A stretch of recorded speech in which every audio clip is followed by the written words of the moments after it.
యోహాను వ్రాసిన శుభవార్త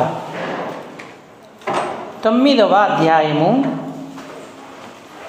35వ వచనం నుండి 41వ వచనం వరకు మార్చి చదువుదాం. యోహాను రాసిన శుభవార్త 9వ అధ్యాయము 35 నుండి 41 వరకు మార్చి చదువుకుందాం. పరిసయ్యులు వానిని వెలివేసిరని యేసు విని వానిని కనుగొని, నీవు దేవుని కుమారుని యందు విశ్వాసముంచుచున్నావా అని అడిగాను.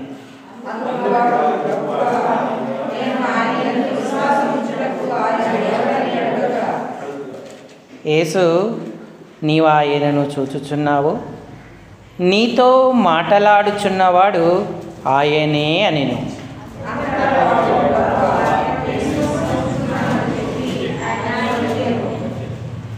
అప్పుడు యేసు, చూడని వారు చూడవలెను, చూచువారు గుడ్డివారు కావలెను అను తీర్పు నిమిత్తము నేను ఈ లోకమునకు వచ్చి తినని చెప్పెను.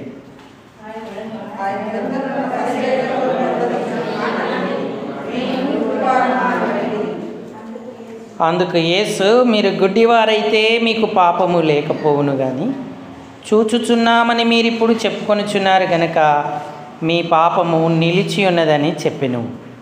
38వ వచనం అందరం కలిసి ఒక పర్యాయం చదువుకుందాము. అంతటా వాడు, ప్రభువా, నేను విశ్వసించుచున్నానని చెప్పి ఆయనకు మ్రొక్కెను. చాలండి. చదువుకున్న ఈ లేఖన భాగం చేరిరాగలిగిన మన హృదయాలకు మన ప్రభువును ఆత్మ సత్యాలతో ఆరాధించడానికి హెచ్చరికగా, పురికొల్పుగా, ఆశీర్వాదకరంగా, దీవెనకరంగా ప్రేమగల దేవుడు చేయునుగాక. ఆమేన్. ప్రభు ప్రజలారా, ప్రభునందున్నటువంటి ప్రియమైన వారులారా, ఆరాధన అనుభవం సమాజములో వ్యక్తిగతంగా మనం పొందుకోవాలి.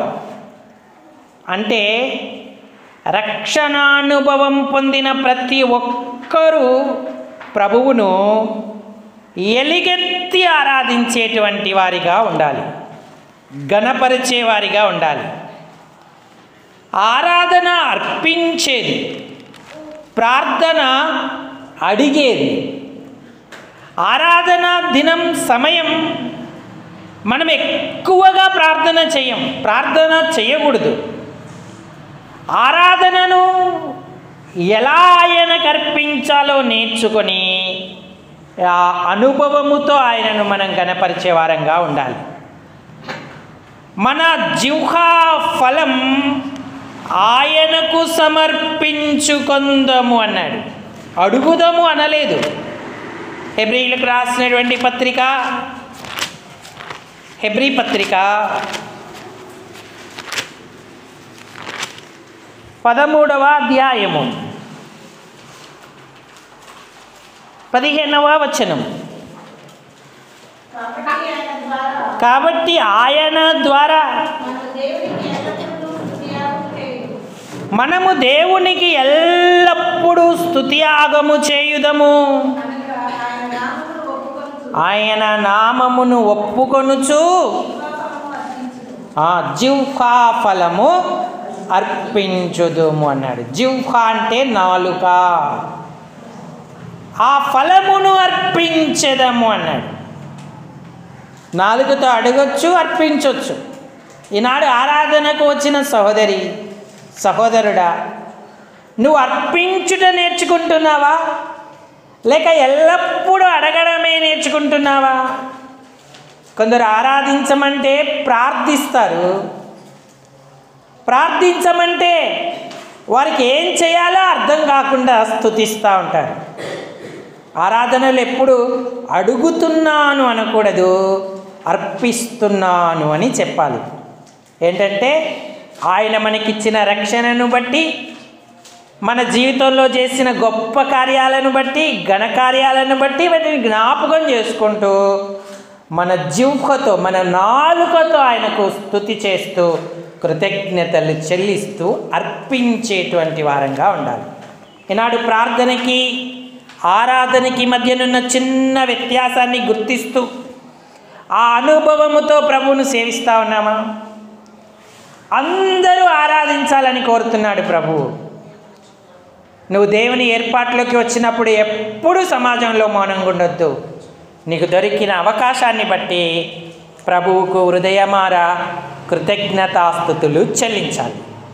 ఎందుకు అంటే ఆయన మన జీవితంలో దేవుడై ఉన్నాడు. ఇంకా అనేకమైన కార్యాలు మన కొరకు చేశాడు. మనం చదువుకున్న లేఖన భాగంలో ఒక పుట్టు గుడ్డివాడు ఉన్నాడు. వాడు పుట్టుకతోనే గుడ్డివాడు, ఏమీ చూడలేని వాడిగా ఉన్నాడు. యవ్వనస్తుడయ్యాడు, పెద్దవాడయ్యాడు. కానీ వాడు గుడ్డివాడిగానే ఉండి యాచన చేస్తూ అడుక్కుంటూ తన బ్రతుకును వెళ్ళబుచ్చుతూ ఉన్నాడు. ఒకసారి యేసు ప్రభు వారు ఆ మార్గం గుండా వెళుతున్నప్పుడు శిష్యులు ఆయనతో మాట్లాడారు, ప్రభువా, వీడు గుడ్డివాడిగా పుట్టినందుకు వీడి పాపమా లేక వీని కన్న తల్లిదండ్రులు పాపము చేశారా అని అడిగారు. అందుకు ఆయన అన్నాడు, వీడు కానీ వీని తల్లిదండ్రులు కానీ పాపము చేయలేదు. అంటే పాపము చేసినందున వీడు గుడ్డివాడిగా ఉండలేదు, దేవుని క్రియలు వీని అందు ప్రత్యక్షమగుటకే వీడు గుడ్డివాడిగా ఉన్నాడు అన్నాడు. మరి ఈ గుడ్డితనంతోనే ఇతడు బ్రతుకుతుంటుండగా ప్రభు ఏం చేశాడంటే ఉమ్మి వేసి బురద చేసి కన్నులకు రాసి సిలోయామును ఆ కోనేటికి వెళ్ళి కడుక్కోమని చెప్పాడు. గుడ్డివాడు అలాగ చేసినప్పుడు అతని నేత్రాలు, అతని దృష్టి అతనికి వచ్చింది. అతని నేత్రాలు తెరవబడ్డాయి. ఆశ్చర్యపడ్డాడు. సంతోషముతో అతడు ప్రభువును స్తుతిస్తూ వచ్చాడు. కన్నులు తెరవబడ్డాయి. అతని కన్నులు తెరచినటువంటి వాడిగా ఉన్నాడు. ప్రియులారా, ఈనాడు మనందరం కూడా చూస్తూ ఉన్నాం ఈ నేత్రాలతో. కానీ మనందరం గుడ్డివారమే. ఎలా గుడ్డివారం అంటే ఈ లోకంలో ఉన్నవే చూస్తున్నాం కానీ నిజ దేవుణ్ణి, ఆయన ప్రత్యక్షతని ఎరగని వారంగా ఉన్నాం. అతడైతే అక్షరార్థంగాను ఆత్మీయంగాను గుడ్డివాడిగా ఉన్నాడు. మనం కూడా అక్షరార్థంగా ఆత్మీయంగా గుడ్డివారమే అని చెప్పొచ్చు. ఒకవేళ అక్షరార్థంగా చూస్తున్నా మన మనోనేత్రాలకు గుడ్డితనం ఉంది కాబట్టి నిజమైన దేవుణ్ణి ఎరగక, ఆయన ఆరాధించక, గణపరచకుండా బ్రతికాం. కానీ ఈ గుడ్డితనము నుండి దేవుడు మనల్ని విడుదల చేశాడు. 2వ కొరింథీ పత్రిక 4వ అధ్యాయం 4వ వచనం,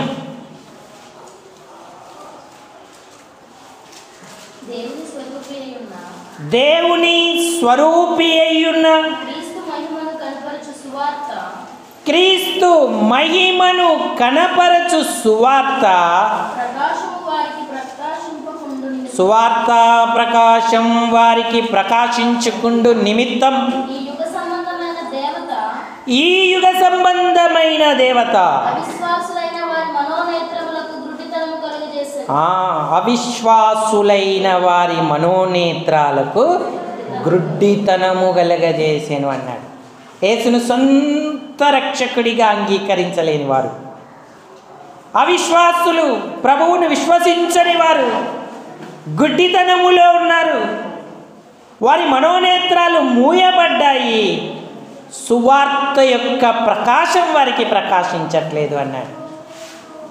ప్రతివాడు దేవుడు ఏర్పరిచిన పొలిమేరలకు వచ్చి తలువులాడుచుండెను అన్నాడు. గుడ్డివాడు ఎలా తడువులాడుతూ ఉన్నాడో మనం కూడా అలాగే తడుములాడుతూ దేవుణ్ణి తెలుసుకోవాలన్న వాంఛ కలిగిన వారం. కానీ గుడ్డివారం కదా, అంత చీకటే, ఏమీ కనబడనటువంటి పరిస్థితుల్లో మనం ఉన్నాం. ఆ గుడ్డివాడి పెద్దవాడయ్యే అంతవరకు ఎలాగ చీకటిలో ఉన్నాడో మనం కూడా యేసుని ఎరగనంత వరకు కూడా చీకటిలోనే ఉన్నాం. ఈ చీకటి అసలు సిసలైన చీకటికి తీసుకెళ్ళిపోతుంది. పాపము నరకానికి ఈడ్చుకెళ్తుంది, అక్కడ అంధకారమే ఉంటుంది.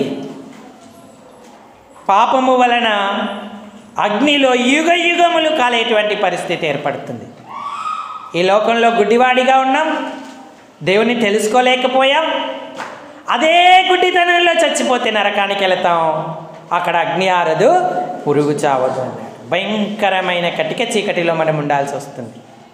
మూల్గుట, పళ్ళు కొరుకుట, ఏడ్చుట అక్కడ ఉండును అన్నాడు.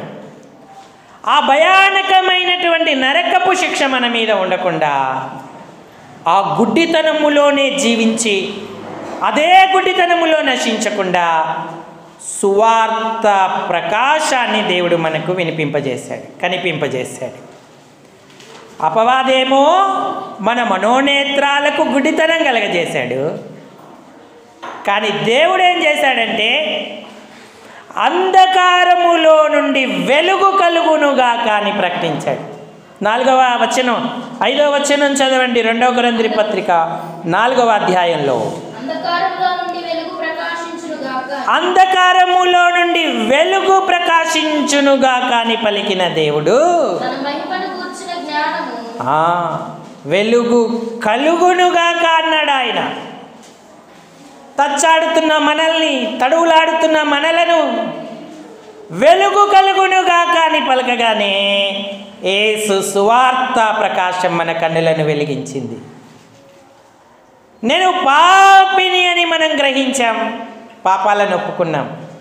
పాపుల కొరకు ప్రాణం పెట్టిన యేసును కన్నులారా చూసాం. మన పాపాల నిమిత్తమే ఆయన మ్రాణ మీద వేలాడదీయబడ్డాడు.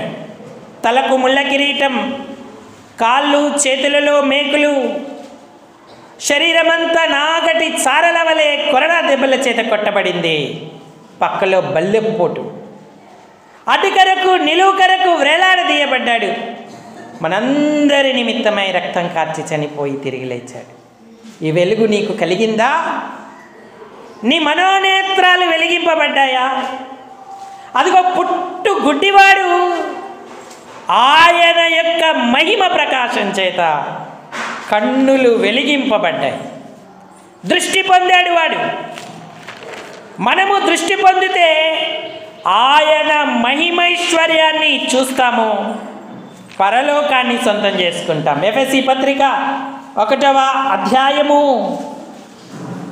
16-17 వచనాలు. మానక దేవునికి కృతజ్ఞతాస్తుతులు చెల్లించుచున్నాను. ఏం వెలిగింపబడ్డాయంట? చెప్పాలి, ఏం వెలిగింపబడ్డాయమ్మా? మనోనేత్రములు వెలిగింపబడ్డాయి. గుడ్డితనం పోయింది, యేసే రక్షకుడు అని అంగీకరించాం. మనోనేత్రాలు వెలిగింపబడితే ఎన్ని ఆశీర్వాదాలు ఉన్నాయో. నిరీక్షణ ఎట్టిదో, మనల్ని పిలిచిన పిలుపు యొక్క నిరీక్షణ ఎట్టిదో, స్వాస్థ్యం ఎట్టిదో, ఇవన్నీ కూడా అక్కడ రాయబడి ఉన్నాయి. గొప్ప గొప్ప విషయాలు మనం చూడగలుగుతూ ఉన్నాం. మరి ఇంకా నువ్వు పాపిగా గుడ్డిగా ఉన్నావా? ఈ గుడితనంలోనే నరకానికి వెళుతున్నావా? నీ కొరకు ప్రాణం పెట్టిన ప్రభువును అంగీకరించి మనోనేత్రములను వెలిగించుకుంటున్నావా? సువార్త ప్రకాశం నీ కన్నులకు వెలిగింపుగా ఉందా? లేకపోతే ఇప్పుడే ప్రభువును అంగీకరించయ్యా, నేను పాపిని అని ఒప్పుకో, నన్ను క్షమించు ప్రభు అని అడుగు. ఆయన తన రక్తం చేత నేను కడిగి నీ పాపాలన్నీ క్షమించి నీ మనోనేత్రాలను వెలిగిస్తాడు, నీకు రక్షణ ఇస్తాడు, నరకపు శిక్ష కొట్టివేస్తాడు, జీవగ్రంథమందు నీ పేరు లిఖించబడుతుంది. వెలుగు ఎంత ప్రయోజనం! చీకటి కంటే దాదాపు 20-25 సంవత్సరాలు చీకటిలో బ్రతికిన ఈ గుడ్డివాడు ఒక్కసారిగా వెలుగును చూసి మనుషులను చూసినప్పుడు ఎంత సంతోషించాడు, ఎంత ఆనందం కలిగింది.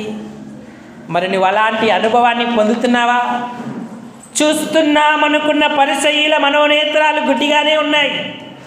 వాళ్ళకు అందరూ కనబడుతున్నారు కానీ యేసు రక్షకుడని, మెస్సియా అని గుర్తించలేకపోతున్నారు. వారు గుడ్డివారిగా ఉండి గుడ్డితనంలో బ్రతుకుతున్నారు. 4 సార్లు అడిగారు, ఒరేయ్ నువ్వు నిజంగా గుడ్డివాడివేనా, నీ తల్లిదండ్రులను పిలిపించు అన్నారు. వాళ్ళను అడిగారు, వాళ్ళు చెప్పారు, అయ్యా ఇది పుట్టినప్పుడు గుడ్డివాడే, కానీ ఇప్పుడు ఎట్లా చూస్తున్నాడో మాకు తెలియదు, వాడు వయసు వచ్చిన వాడు, వాడినే అడగండి అన్నారు. ఎందుకంటే యూదుల కాళ్ళు భయపడ్డారు. యేసుని మెస్సీయా అని ఒప్పుకుంటే వారిని సమాజంలో నుంచి వారు వెలివేస్తూ ఉన్నారు. అందుకని ఎవ్వరూ ఆయనను అంగీకరించట్లేదు. మెస్సియాని భయపడుతూ ఒప్పుకుంటూ యూదుల దగ్గరికి వచ్చినప్పుడు సరి అయిన సమాధానం చెప్పలేకపోతున్నారు. అప్పుడు వారిని ఏం చేశారంటే, సరే నువ్వు దేవుణ్ణి మహిమపరచు, ఆ మనిషి పాపి అని చెప్పు, యేసు పాపి అని చెప్పన్నాడు. యేసు పాపియో కాడో నాకు తెలియదు, కానీ నా నేత్రాలను ఆయన వెలిగించాడు. దేవుడి దగ్గర నుండి వస్తేనే కానీ ఎవడు ఇలాంటి సూచక్రియ చేయలేడు. పాపులమనవి దేవుడు వినడని నేను ఎరుగుదును అన్నాడు. ఎవడైనా దేవుని చిత్తము చొప్పున జరిగింపను ఉద్దేశిస్తే ఆయన వాని మనవి ఆలకించును అన్నాడు. అప్పుడు వాళ్ళు నువ్వు ఇలా చెప్పొద్దు అని చెప్పి ఆయనను గద్దించారు. అయినప్పటికీ కూడా వాడు యేసును అంగీకరించిన వాడిగా ఉన్నాడు. ఏంటి మీరు ఎన్నిసార్లు అడుగుతున్నారు, మీరు కూడా ఆయన శిష్యులుగా ఉండగోరుచున్నారా అని అన్నాడు. నువ్వే ఆయన శిష్యుడివి, మేము ఆయన శిష్యులం కాం, మేము మోసే శిష్యులమని చెప్పి గర్వంగా పలుకుతూ వానిని సమాజములో నుంచి వెలివేశారు.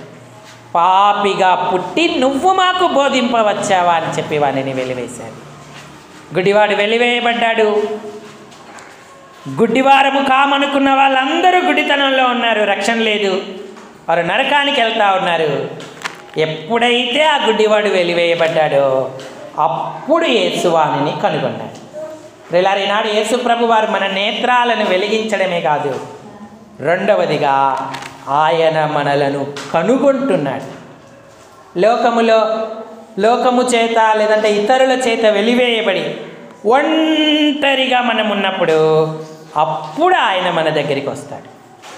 మనం ఎక్కువగా లోక ఆదరణ, మనుషుల ఆదరణ, లేదంటే బంధువుల ఆదరణ, నెలవరుల ఆదరణ అపేక్షిస్తాం. ఎవ్వరూ ఆదరించకపోతే, ఎవ్వరూ కనుగొనకపోతే యేసయ్య కనుగొంటాడు, యేసయ్య ఆదరిస్తాడు. మనుషుల ఆదరణ తాత్కాలికమే, మనుషుల యొక్క ఆ గొప్ప మెప్పు తాత్కాలికమే, అది ఉన్నా ఒకటే లేకపోయినా ఒకటే. అందుకే గుడ్డివాడు కన్నులు తెరవబడిన తర్వాత నేను ఒంటరిని అన్నటువంటి బాధే ఆయనకు లేదు.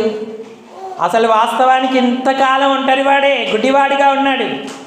కానీ ఇప్పుడు నేత్రాలు వెలిగింపబడిన తర్వాత ఆయన ప్రక్కకు యేసయ్య వచ్చాడు. ఈనాడు ఒకవేళ ఎవ్వరూ మనల్ని ఆదరించుకోకపోయినా కనుగొనకపోయినా యేసయ్య కనుగొని పరామర్శిస్తాడు. యేసయ్య కనుగొని ఆదరించేటువంటి వాడిగా ఉంటాడు. మనల్ని రక్షించడమే కాదు, మన జీవిత యాత్ర అంతటిలో కూడా ఆయన మనకు పరామర్శ చేసి ఆదరించేటువంటి దేవుడిగా ఉన్నాడు. ఆయన ఆదరిస్తాడని తెలిసినవాడు నేను ఒంటరిని అని ఎందుకు నిరాశలోకి వెళ్తాడు? ఎందుకు కృంగుదలలోకి వెళ్తాడు? ఎవరున్నా లేకపోయినా యేసు నాకున్నాడు అన్న ధైర్యముతో ముందుకు వెళ్ళేటువంటి వాడిగా ఉంటాడు. యోహాను రాసిన శుభవార్త 9వ అధ్యాయము 35వ వచనం. పరిసయ్యులు వానిని వెలివేసిరని యేసు విని వానిని కనుగొని నీకేసు ప్రభు తెలుసా? యేసయ్య యందు నువ్వు విశ్వాసం ఉంచుతున్నావా? నీ కొరకు ప్రాణం పెట్టిన ప్రభువుని నీ హృదయంలో చేర్చుకున్నావా అని అడుగుతున్నాడు. వాడు ఎంతో వినయంతో అన్నాడు. అందుకు వాడు, ప్రభువా నేను ఆయనను నమ్ముకోవడానికి, విశ్వాసం ఉంచడానికి ఆయన ఎవరు అని ఆయన అడుగుతా ఉన్నాడు. అందుకే వేస్తున్నాడు, నేనే ఆయనను అని చెప్పాడు. నీవు ఆయనను చూస్తున్నావు, నీతో మాట్లాడుచున్న ఆయనే, నేనే ఆయననని చెప్పాడు. అప్పుడు వెంటనే అతడు అన్నాడు, ప్రభువా నేను విశ్వసిస్తున్నానని చెప్పి ఆయనకు మ్రొక్కేను అన్నాడు. ఇదే ఆరాధన. దేవుడు మనోనేత్రాలను వెలిగించాడు, కనుగొన్నాడు, ఆదరిస్తూ అతడి ఆరాధనను అంగీకరించేవాడిగా ఉన్నాడు. ఈనాడు మన స్థితి మనం గుర్తిస్తున్నామా? దేవుడు ఎంత దయాళుడు. గుడ్డివారమైన మన నేత్రాలను వెలిగించి నరకపు శిక్ష నుంచి విడుదల చేశాడు. లోకయాత్రలో ఒంటరిగా ఏ పరామర్శ, ఏ ఆదరణ లేకున్నా మనకు గొప్ప ఆదరణ మరి పరామర్శ ఇచ్చాడు. మహా ఎండకు కాలిన అరణ్యములో నేను నీతో స్నేహము చేసి తిని అన్నాడు ఇశ్రాయేలును గురించి ఆయన. నేను వానిని కనుగొని పరామర్శించి తిని అని చెప్పాడు.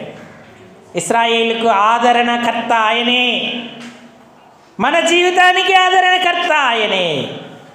కాబట్టి కష్ట నష్టాలు, వ్యాధి బాధలు, శ్రమ, సమస్య, శోధనలలో మనుషులందరి చేత వెలివేయబడితే యేసు మన పక్షాన నిలిచి మనల్ని ఆదరిస్తాడు. ఆయనే మన దేవుడు. అంటే ఇంత గొప్ప దేవునికి ఆరాధన చెల్లించకుండా ఎలా ఉంటాం?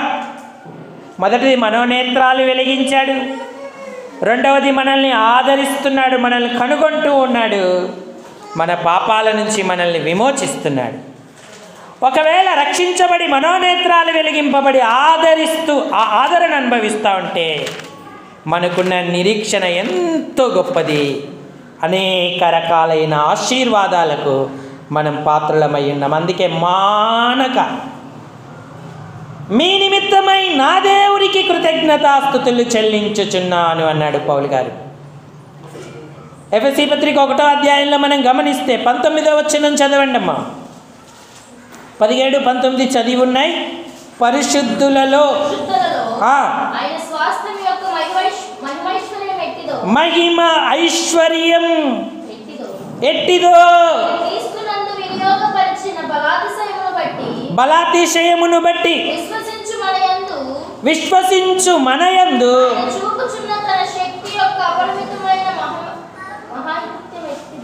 అపరిమితమైన మహాత్మ్యం ఎట్టిదో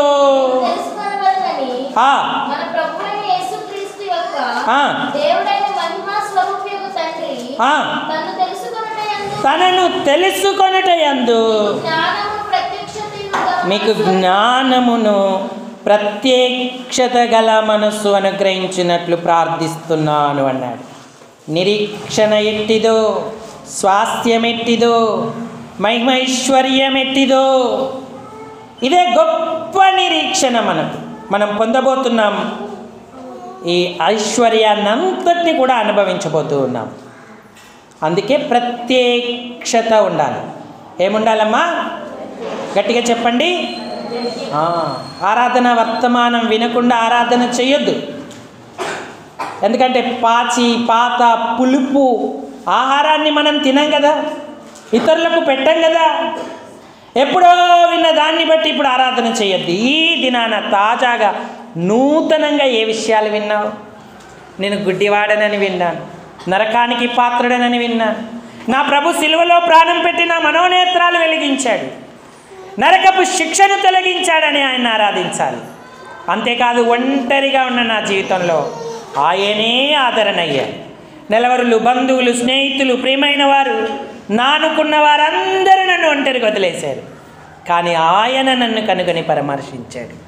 అంతేకాదు నా కొరకు రానున్న దినములలో గొప్ప ఐశ్వర్యాన్ని, మహత్యాన్ని, మహిమను దాచిపెట్టాడు.